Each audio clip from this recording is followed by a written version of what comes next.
We are fixing to do some podcasting. Yes, we are, and I am pumped because March Madness is right around the corner. That's Charles Barkley. I'm Ernie Johnson. Welcome to the Steam Room, everybody. Thanks for being a loyal steamer.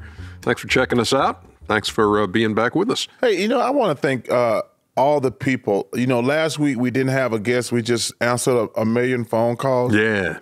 Guys, and girls, I just want to thank y'all for calling in. It was really one of my more fun segments because you want people to listen to the podcast, obviously, but to take the time to call in, I just want to say thank you. It was incredible last week, all the calls we got. Cap probably don't do it himself. He probably has somebody. He'd have one of his underlings go through the phone calls. You're referencing Michael Kaplan, our outstanding producer, aren't you? Outstanding. You just be throwing big words around. Outstanding is not a big word. It's just an appropriate word to describe Michael Kaplan. It's got a lot of letters in it. It's just like legendary when you talk about Chubby Kylie. Yeah. Just stop using big words. More on TK still to come. Hey. But yeah, it was a fun show. Today fun. We do have a guest, and you'll be hearing from Andy Katz, college basketball insider. Insider, aficionado. Oh, yeah. See, now who's throwing out big words? Well, at least you didn't call him an expert, because that's no such thing. No, I know. See, I know my audience. Okay. Wait, you call our audience dumb? No, you being my audience. Okay. Oh. Because when I say expert, you always jump on me. Can somebody get HR on the phone? For what? Calling me dumb. I didn't. You say you know your audience. I said, do you call the audience? I said, are you calling the audience dumb? You said, no, I'm calling you. No, I was referencing you. And y'all heard that, didn't you? Okay. Does anybody in here disagree with me? Who disagrees with me? Listen, you see how they're laughing? Yeah. Because I called you out. I called the Godfather out on the podcast. You try that again. Hey, first of all, let's go. We talked about the Alabama situation a couple weeks ago. Yeah, the Brandon Miller situation. Now we got the Jalen Carter situation at University of Georgia. I just want to say this. I don't judge these college kids because I never want to play God or act like I know or act like I've never done anything stupid in my life. But, man, I just want to tell these young kids, parents, talk to your young kids about decision-making because, when you're young, we all do stupid stuff. I've done stupid stuff, but, man, sometimes there's some repercussions and that you can never come back from. Like this. Yeah. We've lost 3 kids, and I'm not here to judge anybody's guilt or innocence, but somebody played a hand in these things, and they were all young kids. And I challenge all the parents out there to talk to your kids, say, hey, you're going to make mistakes. That's part of being young. But some decisions are life-threatening, life-altering, yeah. And, man, I just feel tremendous sadness. We've lost 3 young people. I just feel sadness because I've seen all these things on television over years, and parents talk about, man, there's nothing worse than losing a kid. And I just want to tell our audience, and especially the kids, if they're listening to their parents, man, the decisions you make, it's a big deal. And my heart goes out to the University of Alabama, the young lady who passed away, got killed, and the young lady at Georgia and the football player at Georgia. I feel for their parents and their family and their brothers and sisters and their friends. Parents, talk to your kids. Stop trying to be their friends. That's the biggest problem.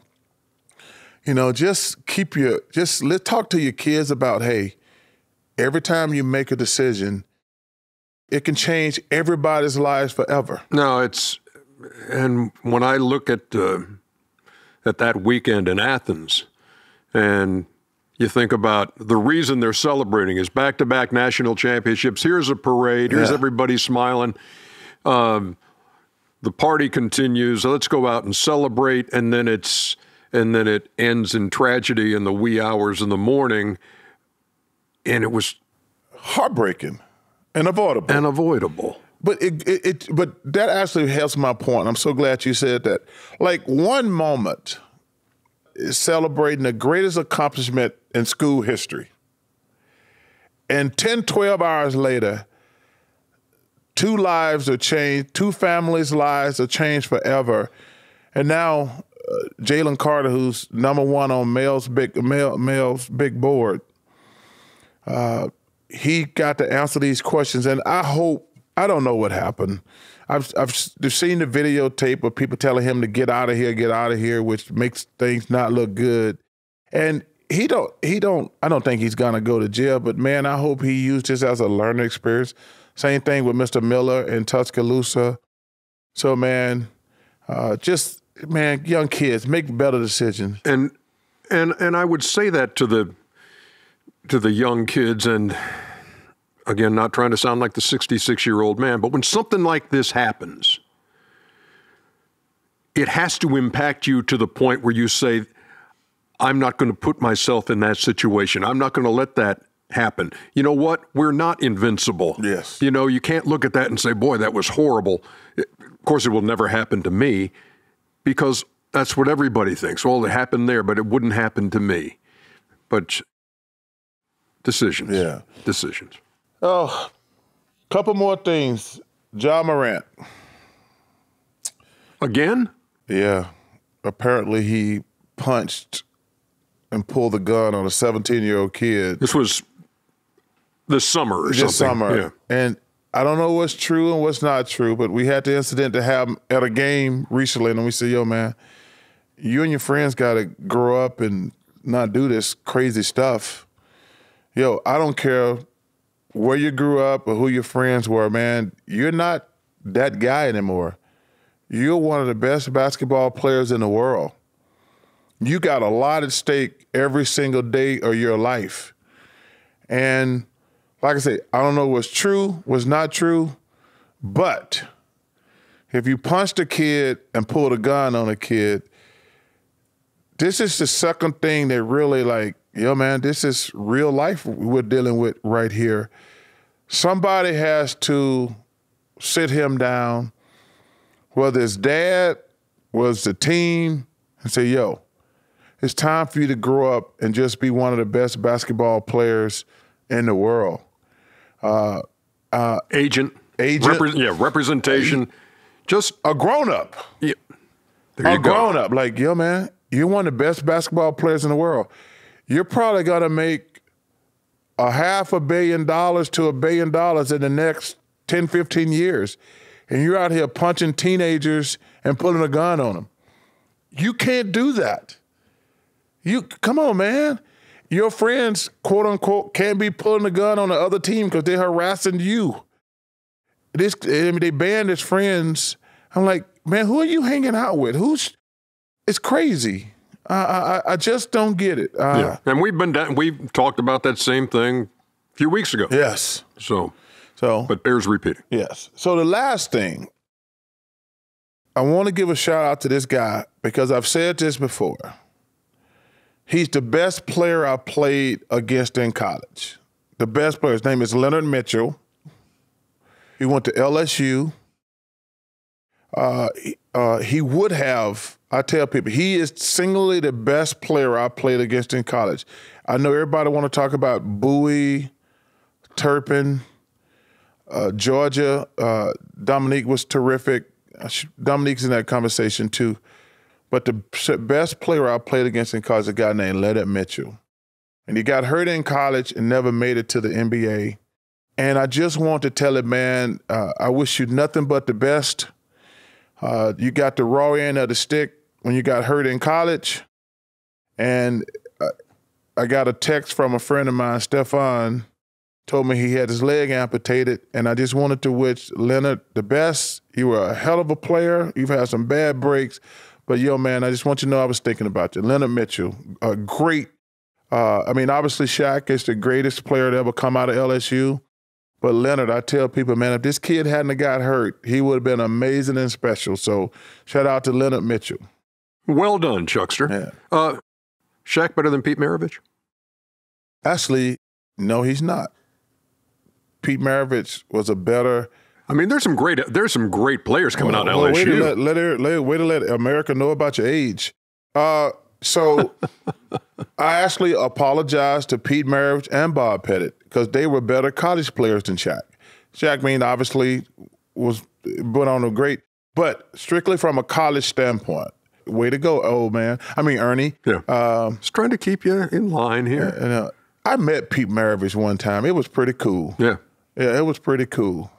And I've seen Mr. Pettit, obviously. So shout out, Leonard. You're not the best player from LSU. But the best one that Chuckster faced. The best one that I faced. There you go. See, that's still good. Shout out to the late, great Pete Maravich and Mr. Pettit. There you go.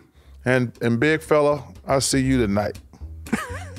I hope you feel better. I hope your little sniffles are over. Oh, yeah, that was a concern. But I saw him on the air the other night. Look good. Tuesday night. Well, you mean look good. You mean feel good, not look good. Well, there's whatever. a difference. Hey, Andy Katz coming up next. Yes. Dog my cats.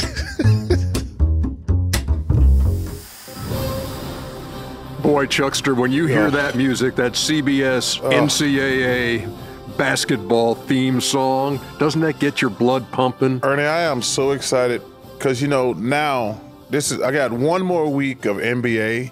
But the cool thing about it, like next week, I'm not even going to be paying attention to the NBA because all the tournaments going to be going on. That's right. And I tell people, there's nothing that can screw up March Madness. It is one of the highlights. Not even us. Not even us. Not even us. It is it's so awesome, man. I cannot wait. We get to work with some great folks during that few weeks. And one of those guys is Andy Katz, who I had the pleasure of working in the studio with during March Madness, and he joins us now. Andy, how are you, kid? I'm doing great. Always a pleasure to be in the steam room. I always feel some sort of zen when I'm in here. And you remember the only rule of the steam room, right? Keep your towel on. Yes. Okay. Yes. And first of all, that zen feeling you feeling is me getting you a low-carb bracelet in the state. Or vice versa. Or vice versa. All right. So for us, we've been we've been up to our necks in the NBA, and then we're kind of ramping up and getting ready for this thing. For a guy who is up to his ears with college hoop all year long, now you've gotten to this point. You've gotten through all those non-conference and then the conference schedule, and these are the bubble teams and these are the projected. So where do we stand right now in your mind, Andy? Who are the top 4 seeds? Well, first off, I know Charles likes to sometimes, look at who's favored, who's not favored. And this is going to be really interesting because the studio set, I really want to find out how you're going to define upset, because I don't think there's going to be many of them in the traditional sense. There's going to be seed upsets, and I don't know how, what the lines will be and all that, but so many of these teams are pretty close. And, for example, a Kentucky, a Duke, even if Carolina were to get in, which I think they will ultimately, they're going to be seeded to the way they played, not to their talent. So if Carolina's a 10 or an 11 or some crazy number like that, yet look at the talent, and then they were up, and let's say they beat a 7, Creighton or something like that. You would think, oh, that's an upset. It's a 10 beating a 7, but it's really not because of who's actually playing in the game. But that's where we are. And I think that we're going to see, really, there are so many different schools, more than I can remember, that have a legitimate shot to get to Houston because there's so much competitive equity, if that makes sense. Yeah, well, but here's the deal. About 20 minutes ago, I asked you who your 4 number 1 seeds are. Are you going to answer that at some point? Yes, I am, because that hasn't changed. That has not changed based on overall, to use the NCAA word, the body of work. Alabama, because they won the SEC. Purdue, because they won at least a share of the Big Ten. Unless Houston completely falls flat and loses in the first round of the tournament, I don't see it. Houston will be a 1. Kansas is going to be a 1 because they're going to win the Big 12, and the Big 12 has been the best league.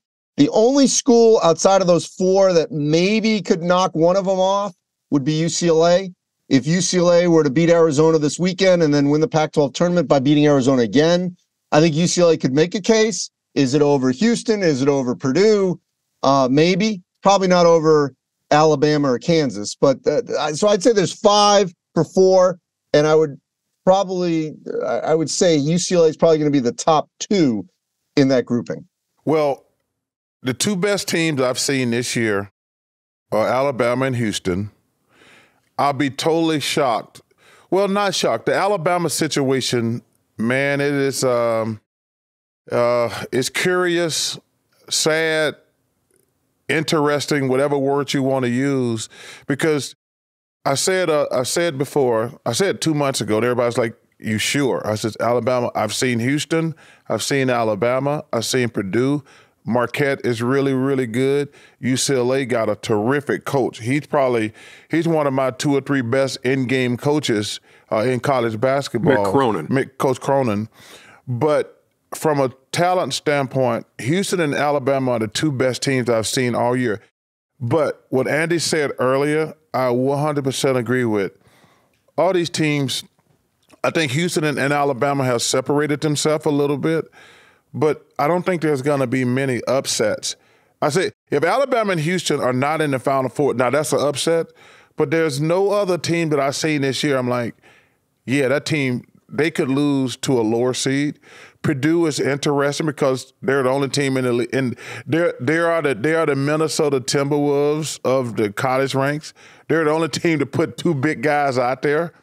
Every other team plays like the NBA plays today. It's become a 3-point shooting contest, and if you make a bunch of threes, you're gonna win.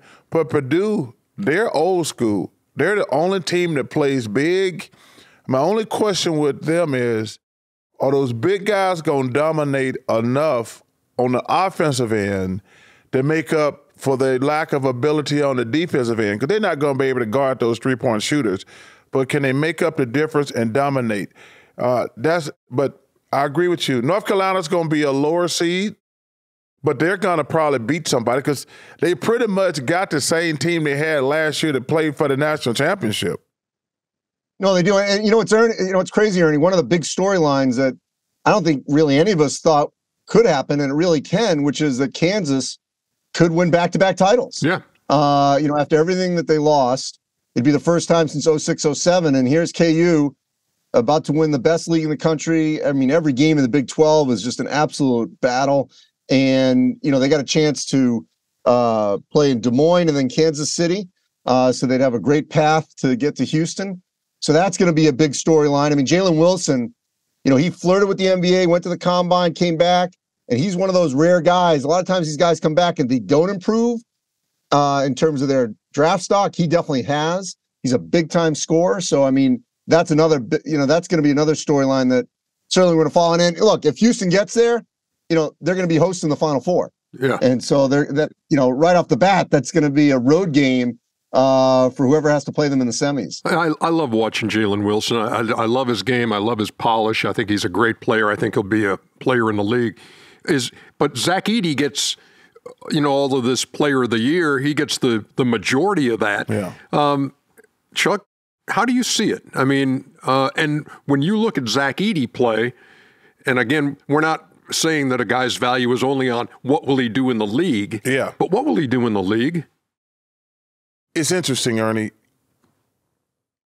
10, 15 years ago, he would have been a lot easier to evaluate. But the way the league is today, we only got 2 centers in the NBA, Joker and Embiid. I'm trying to think, okay, Karl-Anthony Towns, but he's actually a stretch 4. You could put Gobert out there, but he's not much of an offensive player. I think it's going to be interesting. You're going to have to go to the right situation because I think about guys who I played against who are Hall of Famers. How would Patrick Ewing do today? How would Mark Eden do today? I'm trying to think of some other guys. I don't like Moses Malone. My dad, one of the greatest players ever. How would he play in the NBA today? So that's one of the reasons I did not like the Jazz trade, the Timberwolves trade. But I'm like, okay, Gobert is he's a good player. Karl-Anthony Towns is a good player. But how do they fit in these days? In this situation today? And so I feel the same thing about Zach Edey.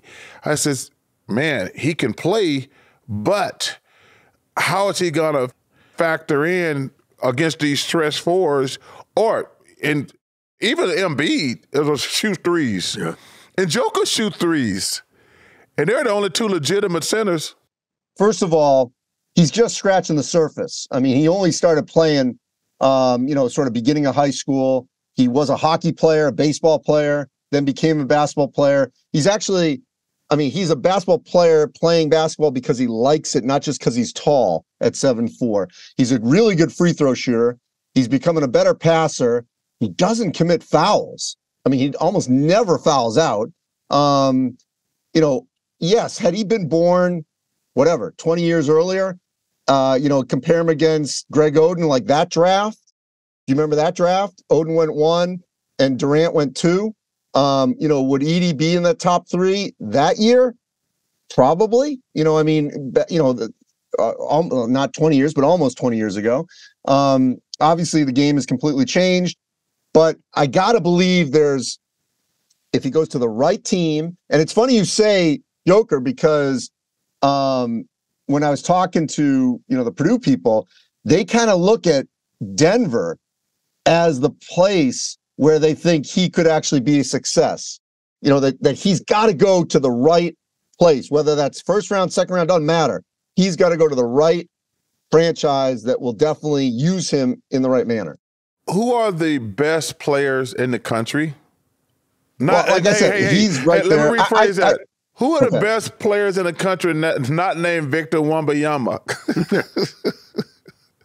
Who are the best players in college basketball? Yes. Look, we can go down this rabbit hole or not, but look, Brandon Miller is one of them. No question about it. Stop there, Andy. Stop there. First of all, my personal opinion, I think he's the best player in the country. But I want to ask this question. How do you think Alabama has handled this situation? I think whether we were at Auburn, Georgia, where I went to Wisconsin, you could teach a course on how not to handle a crisis because I don't think they've handled it well. Nate Oates, for example, and it amazes me, and this happens all the time in sports, where coaches are not prepped before they go to a news conference. And it's such an easy out. All you got to say is, the discipline is handled by the student council, the president, law enforcement. And that's your out. And yet he didn't say that. And he also, the wrong place, wrong time, which he then amended at later. Horrible comment. Obviously a woman's life was lost, a young mother. And so right off the bat, back in January, I think they could have handled this much better. And maybe, what's the big deal? Until everything settles out, you get all the information down. Hey, you were just at a scene, whether you knew you were driving this firearm, you're not. Let's just take a few days off. Yeah. Let's settle down, get everything figured out. And by the way, nothing usually good happens. I sound now old to say this, but it's true. With my kids, like past midnight, 1 a.m., a lot of things are not good that happen in those hours if you're out and about. And as you guys know, especially you, Charles, when you played, curfew. There's so many other ways that a player would be disciplined for being out at that hour, regardless of what occurs. And so it baffles me that nothing was done. Zero. That's not going to bring her back or nothing or anything like that. But it amazes me that zero was done to just, diffuse the situation. Let's settle down. Let's gather all the facts until we know everything. You know what? Just sit for a little bit. It's January. Who cares? And that wasn't done. So, because I've been asked this question 1,000 times in the last week and a half to 2 weeks. I says, at a minimum, they should have said, okay, because I don't think there's a right or wrong answer about suspension, to be honest with you. I says, I would have said, hey, I want you to take a couple days off so you can realize the magnitude of what you did and what happened. Because just basically for me, I says, hey, take a time out and says, we don't have to get into specifics legally, morally, or whatever, but clearly you did something wrong. I want you to take some time off to say, hey, you know what? I got to make better decisions. That's what, and you hit it perfectly. There was actually nothing done. And now we left it, and see, this is the one thing we can never do in sports. Leave it up to the mob. Now it's fans and media. Now we're at the mercy of them right now. And that's the one thing you can never do, especially when you're wrong. When you're wrong, you got to admit you're wrong and try to make amends or whatever. But the one thing we can never do is leave it up to the mob. And I think that's the situation that's happening now. Well, so let me ask you this. In the NBA, if whatever rules that a team would have, if it's within the confines of practice in the game, that's the coach. If you do something off court, during the off court time, I don't think the coach handles any of that discipline. Am I right? Yeah, no, like Adam Silver with discipline, so that's a great point. The SEC should have stepped in because, listen. Or the AD at Alabama, yeah, right? Don't you step up and say, hey, look, Nate, I'm going to take hold of this. We have a situation here. And so, it's a bad look all around. Yeah, and the optics have gotten just worse and worse as time has gone on. And if you're observing from the outside and you say, oh, okay, now look what Alabama's done. If they had done this from the jump and said, let's sit down, let's take a week, let's do a real thorough investigation, and then I think the public sentiment is they take this seriously. Yeah. They realize. Well, and also go back. I mean, there was a player on the team who was arrested. Yeah. He didn't fire the gun, but he was arrested and has been charged. So even at that moment in mid-January, you have to believe here's someone who was in our locker room who's now been arrested. That has to affect everybody. Yes. To where you'd say, you know what? Let's just settle down and take a step back. Because it's this, this all could have affected us in various ways. There could be counseling, whatever. You don't know how it affected each individual person, but it just seemed like they just kept going. Well, the reason they kept going, like how my original question is, I've watched all the quote unquote player of the year candidates. There's nobody got more talent than Brandon Miller. Nobody I've seen this year. I mean, he is. Because I specifically, when the first news broke and they played, I think it was South Carolina, and they were chanting, lock him up, and they booed him every time he touched the ball. And he scored 41. I watched the entire game. I said, I want to see mentally how he handled getting booed because I want to see it on the road, because obviously you're going to get cheered at home. I said, I'm going to sit here and watch this whole game. Ernie, first of all, that was a career high, 41. But I was watching a kid play. I'm like, wow, he's special. He is. I was like, that's an NBA move. He made 5 to 7 NBA moves. I'm like, that's not many NBA players. He made a couple moves where he shot left-handed floaters, which obviously he's not left-handed, but he made one to send the game in overtime, one to win. And I was like, yeah, a regular college player can't make that play. So that's one of the things that I was concerned with. I'm like, man, Alabama, he's the best player in the country, in my opinion. That's why they're not doing anything. Yeah, so this just talking about what he's able to do kind of dovetails back into the conversation that we were having about best players in the country. So you give me a handful, Andy. Well, and last thing on that, I'll be interested to see how the SEC votes next week. Does he win Player of the Year? Does Nate Oates win Coach of the Year? That will be telling to see what happened within the peers of the SEC, because he is the best player in the league. So does he win the award? We'll see. So obviously him, Zach Edey. Can't ever dismiss Drew Timme. This is college players, not NBA. Drew Timme from Gonzaga. Jalen Wilson we mentioned. I love the 1-2 combo. They didn't play well the other night, but when they're on, Trace Jackson Davis and Jalen Hood-Schifino. And you will be talking about Jalen Hood-Schifino because he's a next level guy, both at Indiana. So those guys right off the bat. In terms of a really good college player who's having a great year, you mentioned Shaka Smart and Marquette. Tyler Kolek could be the Big East player there. He wasn't even all Big East preseason, and they're having a great year. The best story you could argue in college basketball is Keontae Johnson from Kansas State. Yes, if everyone remembers, he collapsed, had to be resuscitated. He was at Florida. That was in early 2020, pre-pandemic. And he's come back and had an all Big 12 year. They're really good. So he's going to be discussed quite a bit. Jaime Jaquez, I know we butchered that name a couple years on the air. That's right. Jaime Jaquez. Hopefully it's ingrained by now. Hey, Andy, I hate to bring this subject up, but obviously it's the elephant in the room. Where are we at with name, image, and likeness? You think is it been positive? Has it been negative? Or we don't have enough feedback?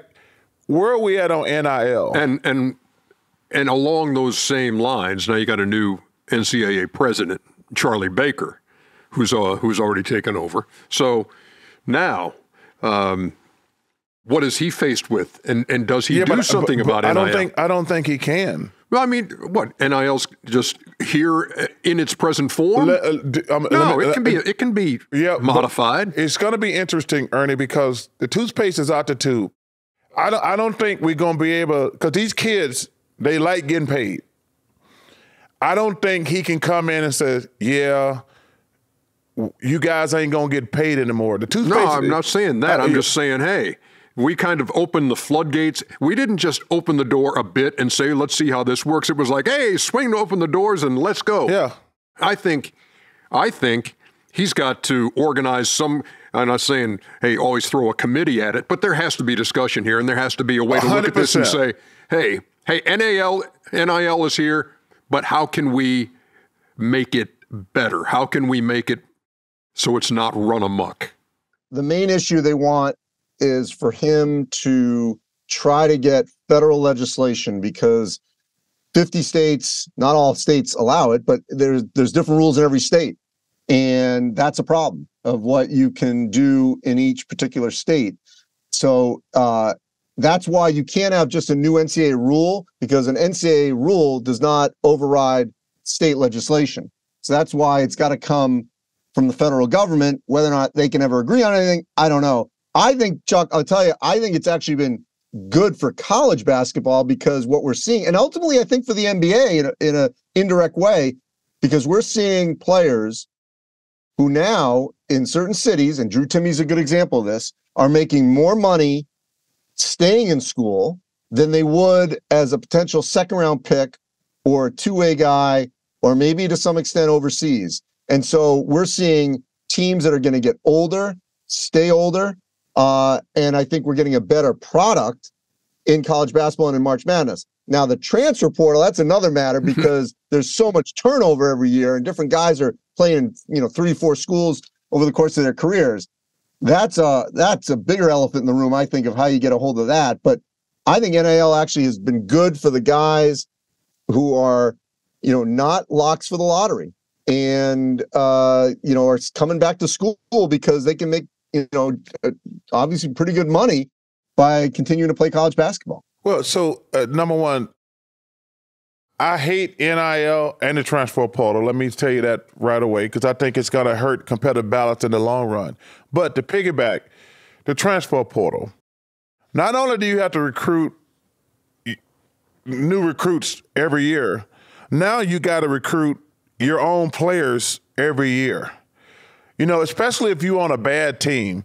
If you're a really good player, no matter what sport it is, teams are going to try to cherry pick your players every year. What do we do about the transfer portal? I mean, I'm not going to mention this kid's name. He's been in 4 schools the last 4 years. He's a quarterback. Started at USC. I don't want to mention his name, because then he goes to Georgia. Then he goes to West Virginia. Now he's at Rice. I don't think that's what the transfer portal was for.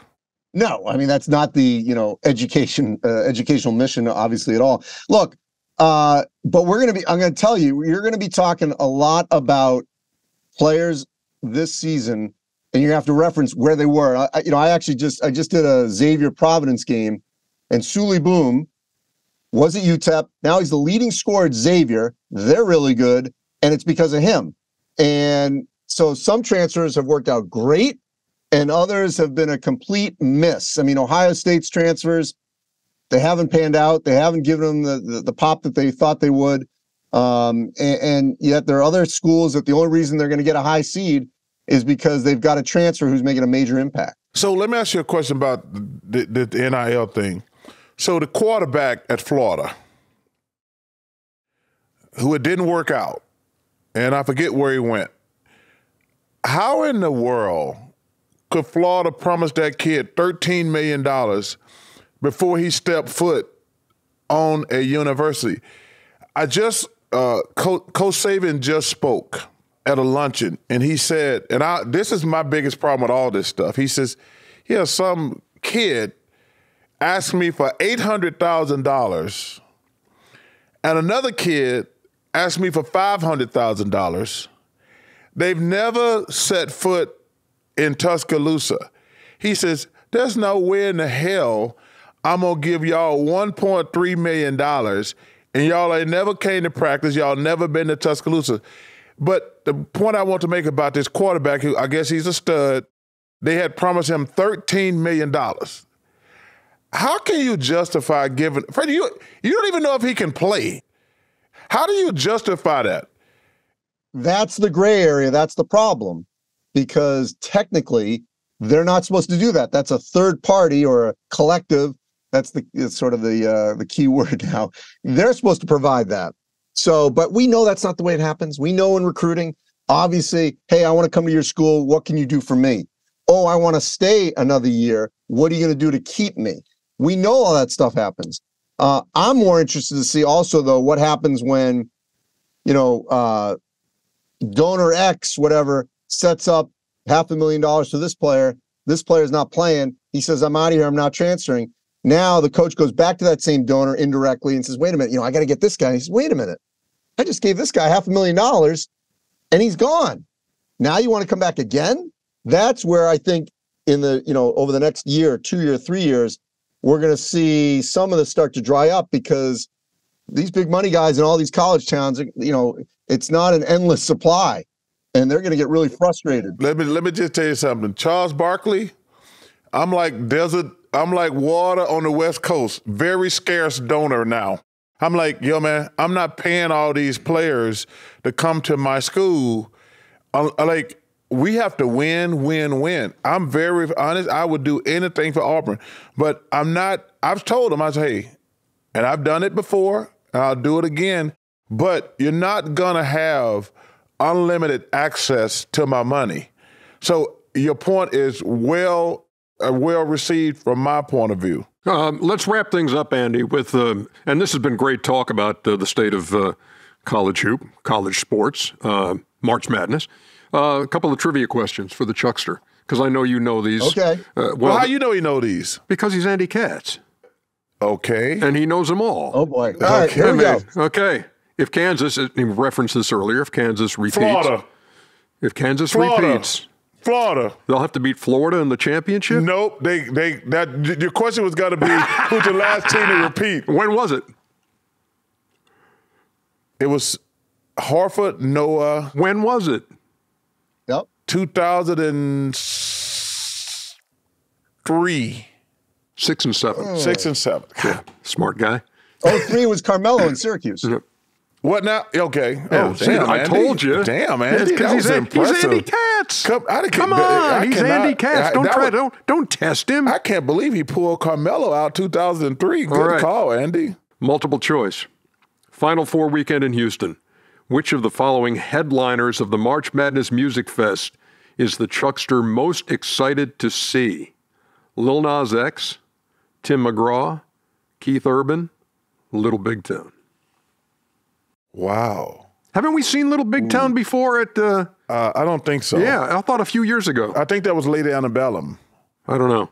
Lady A. I don't know if he likes country music, so that's a hard one for me. Well, you can also weigh in. Hey.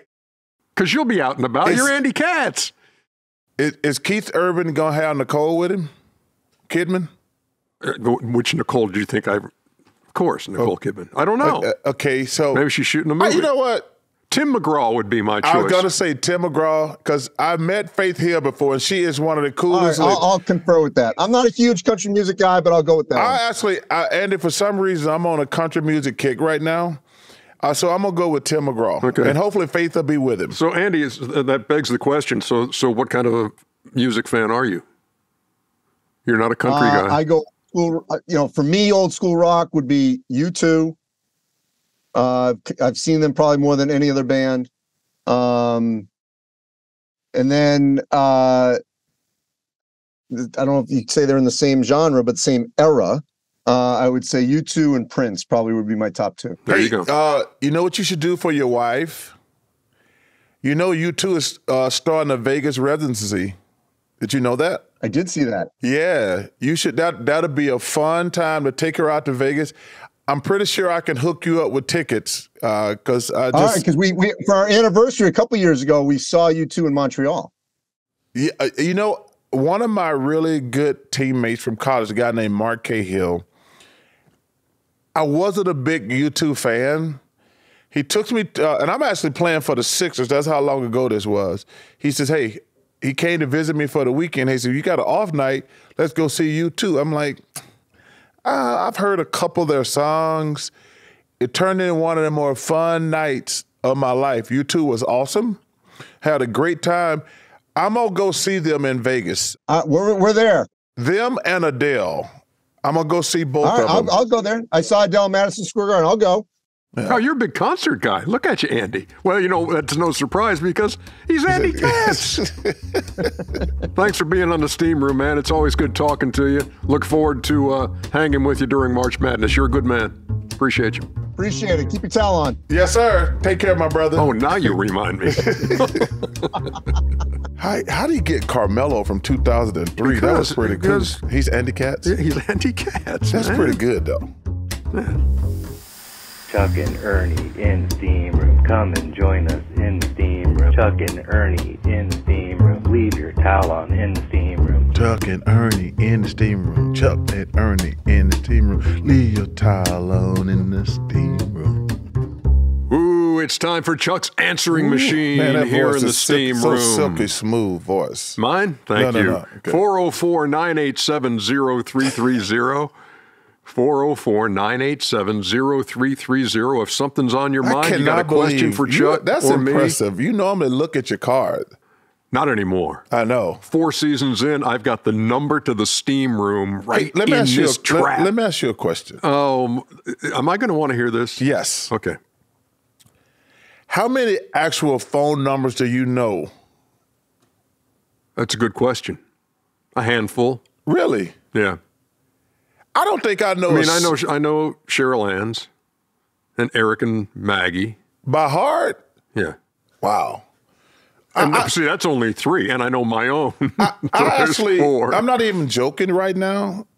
I don't think I know a single person's phone number. See what phones have done to us? I know. It's just by name. I know. That's crazy. Yeah.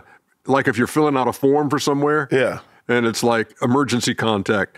You have to look in your phone. Yeah. Yeah. Exactly. Do you have a home phone still? Yes, but it never rings. Yeah.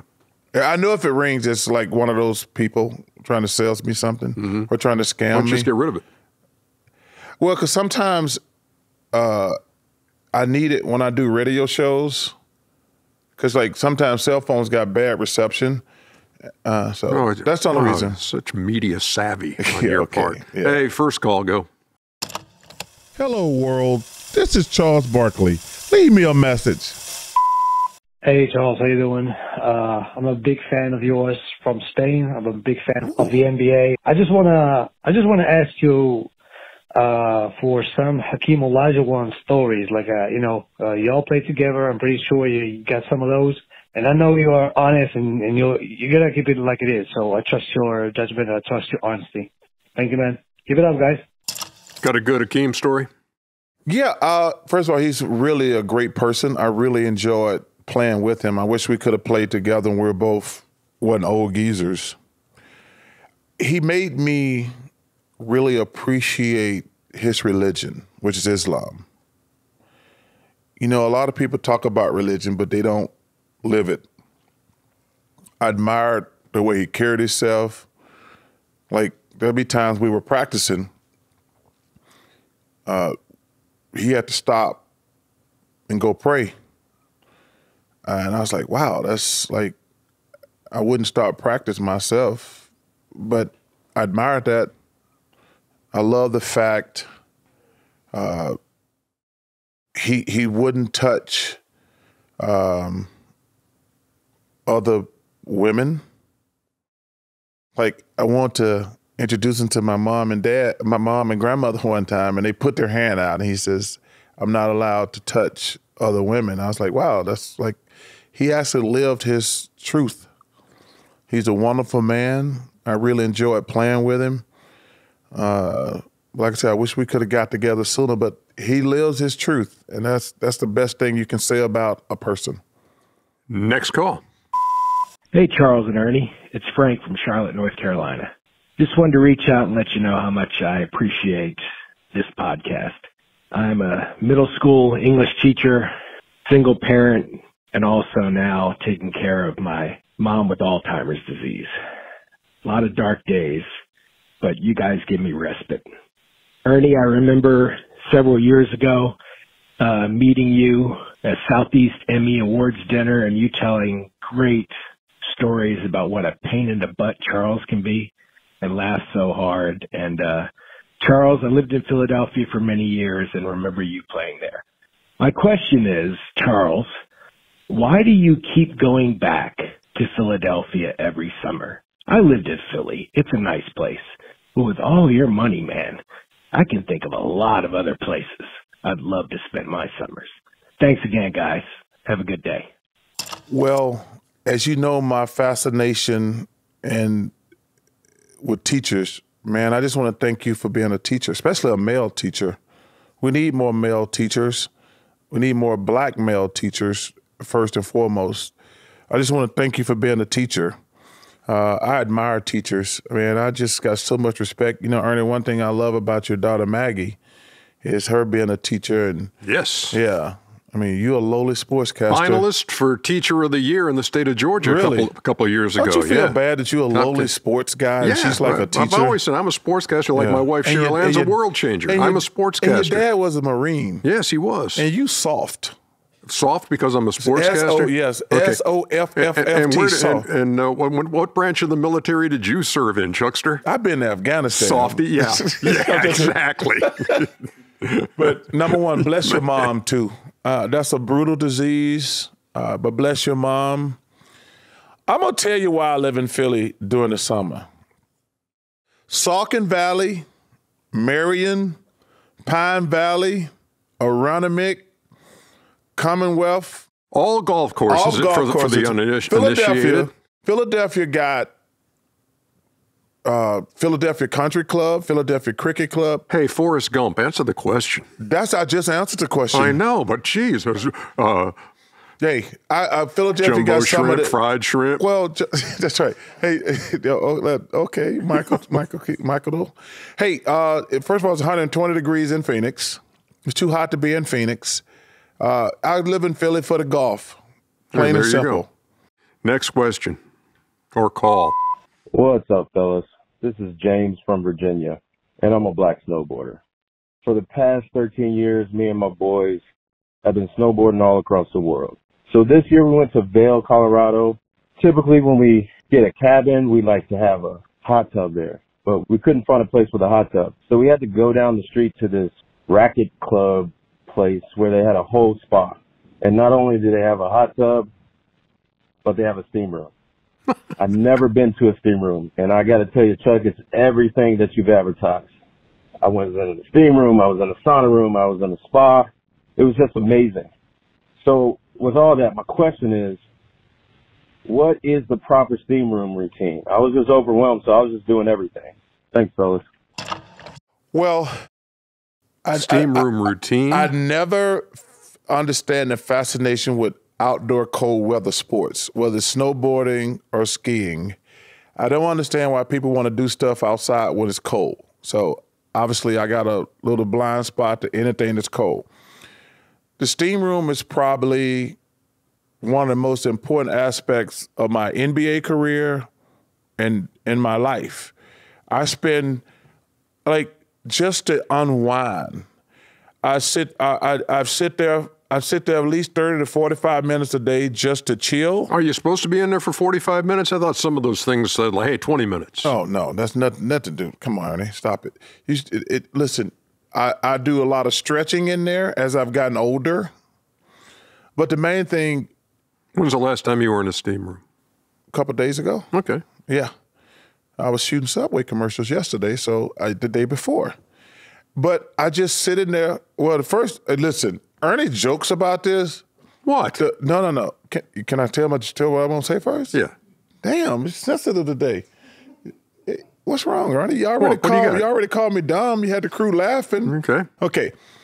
It's 100% correct to keep your damn towel on, okay? Ernie jokes about it, but do not be naked in the steam room. What if you're by yourself? No. First of all, there's other guys. First, it's always great if you're by yourself. But there's nothing more annoying when you're in the steam room, people who just stand around naked the whole time. Keep your damn towel on. That's annoying. Keep your towel on. So is that pretty much the only rule? That's the only rule. You can stay in there as long as you want to. I like to stretch in there. I don't think you're supposed to stretch around there when you got other guys in there. You're not supposed to be. Come on now. I'm glad you brought that up. If you go in the steam room, go to an opposite corner. Don't sit right beside somebody. That's annoying as hell. Like, yeah, man, this a big ass steam room. Yeah. You have to sit that close to me? Has it ever been so steamy in there that you couldn't really see and then you sat maybe too close to somebody else? And then you just moved down? You can see enough. But some steam rooms, I mean, I've been in steam rooms where, man, it's like, that's thick. Yeah, but and I've been in those too. Even if it's foggy and you can't see, if you notice you're close to somebody, move your ass over. Mm-hmm. With your towel on. With your towel on. And don't be doing stretching. Nobody wants to see you doing stretching in a steam room. Well, first of all, if you do stretch, you put a towel on your body. Mm-hmm. Don't be a freak. Don't be a freak. Here comes the last call, thank God. Hi, Ernie and Charles. My name is Paco. I'm 17. I'm from Hong Kong, currently studying in the UK. I'm a loyal steamer, and I've been listening since 2019. You guys have inspired me in so many ways. Ernie, I've listened to your audiobook twice, and I've started to look forward to my BlackBerry moments in life. How you direct the show, and your calmness, your poise. I've been trying to implement that in my leadership nowadays. Chuck, you mentioned in an episode a while back now on how effortless yet meaningful it is to call up the people that you care about and show how much you respect them. I called one person every day for the entirety of July last year, and it has strengthened my bonds with friends across the world, and I cannot thank you enough for that. You guys both motivate me to study hard every day and even encourage me to co-found my own podcast called Sustainapod, which is all about sustainability and climate action. My question to the both of you guys is, when things are going really, really rough and you feel really tired or gloomy, how do you guys continue to put on a smile for others and make other people happy? I'm not sure if this will make the podcast, but I really thank you both for inspiring the next generation, and I hope to meet you guys someday. Thanks so much. Wow. Thanks to Paco. That's tremendous. A couple things. Number one, I forgot to say earlier, thanks my man for calling from Spain, one of my favorite places in the world. And I want to go to Hong Kong. Paco, when I speak to young kids, when I'm speaking to college kids, I talk to college teams all the time. And I always tell them, it's called self-esteem. Not what Harry, what Susie, what these other idiots think about you. You're never going to be at peace unless you're happy with yourself. That's why they call it self-esteem.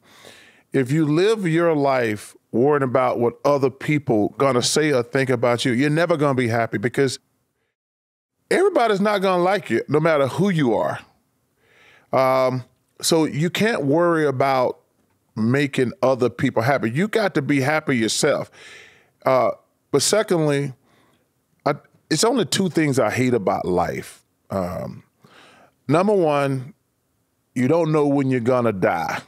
And the only reason that bothers me is I want to make sure I tell everybody in my life, thank you, who have helped me along the way. Because there are so many people in my life who have helped me get to, I just turned 60, but going back to my high school teammates, my college teammates, my high school coaches, my college coaches, every coach about in the NBA, all the guys I played with, there's so many people who have helped me, and some of them probably don't even know it. So that's the only thing I hate about life. So somebody gonna get a phone call one day and say, Chuck died. I'm like, but I hope that I try to reach as many people as possible to answer your question. And the second thing is, I hate you don't learn all this good stuff till you get old. Because you think about all the stupid stuff you did in your life. If you could take a 40-year-old Charles Barkley and put it in a 20-year-old Charles Barkley brain, you're like, man, can you believe all the stupid shit I've done? And you're like, those are the only two things that bother me about life. You don't learn all this good stuff. It's like when I talk to parents and kids, I say, hey, man, because I always ask, when I speak to parents and kids, I say, aren't your parents a pain in the butt? And every kid raised their hand. And the parents are mad. I said, well, I got a point I'm trying to make. I says, let me just tell you this one thing about your parents. They're going to get a lot smarter as you get older. You're just too young and stupid to understand and appreciate. You think they're trying to bust your balls. They're like, no, we're trying to stop you from doing stupid stuff. Yeah, one of the great things about being a parent, and that point comes where your kid's a little older. Yeah. And you're just kind of sitting around having an adult conversation. And all of a sudden it just comes out like, I know now what you were trying to do. Especially when they got kids. And I understand it. And it's like, thank you. You made my day. Yes. And Paco made my day too. Yeah. I appreciate you, Paco, listening to Unscripted a couple of times. I appreciate that. It was a joy to write it. It was even cooler to do the audiobook, to read it, and love all the reaction from folks. And here's the other thing. How do you stay, I think he asked, so how do you stay positive? Or look, you can't always stay positive. And I think I've learned a lot. I've been reading, actually been listening to the book called The Subtle Art of Not Giving a Beep. Yeah, really? Which is a bestseller, New York Times bestseller. And one of the things you learn is pain is part of the process. Yeah. You know, and we all are going to go through stuff. There's not a soul who's immune from that. We're all going to have things in our lives that are really tough. But then it falls into your lap as to how you're going to handle that. And I think that's how that's how you do it. I think there's no magic formula for it. There are certainly going to be days where, it doesn't have to be some false, hey, everything's fine. Yeah. Sometimes it's just admitting, look, right now, my life sucks. And I've had a lot of those days over the last year and a half. Yeah. But then it's a question of, okay, now how are you yourself going to handle that? Yeah. And do it in an honest way, and not a Pollyanna, oh no, everything's great. It's fine to be down. Paco, I have a very strict rule, to be honest with you. I have a very small window where I can be upset or sad. Because one day turns into 2 to 3 to a week to a month to a year. Like Ernie had a great point. Bad shit happens. But it's up to you how long you let it linger. You cannot let it linger long.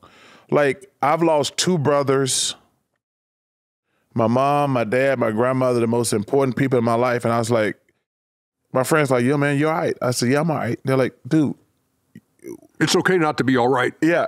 And I says, yo, man, I was upset, but I can't let it linger because I got to keep going. So, yeah, Paco, it's all right to be upset. We all go through crap, but you cannot let it linger because what it does, it messes up your life. Like when bad stuff happens, you have to handle it, but you got to go on. And the longer you let it linger, you're not accomplishing something. You are making your baggage, I call it baggage. Like how long do you carry the baggage? because you got to let the baggage go. You got to drop your bag off and keep going. Yep. Thank you. Yeah, that's Hong Kong. There's a lot of ways we could go on that. Yes, but that's. I think those were good. I think that was good. Man, Paco, Brazil thanks, and Hong Kong. Yeah, he's from Hong Kong, studying in the UK. 17 years old, something like that. Got a podcast. Man, we should be on that podcast. That would be. He sounds like a guy who's got a good podcast. Hey, man, forget all that studying. Get your GED, Paco. I'm just joking. And on that note, thanks so much for listening. That's a lot of studying, to the Paco. Steam Room. We appreciate GED, you, loyal Steamers. We do appreciate y'all. Thanks for the phone call. Yeah. We'll see you next time.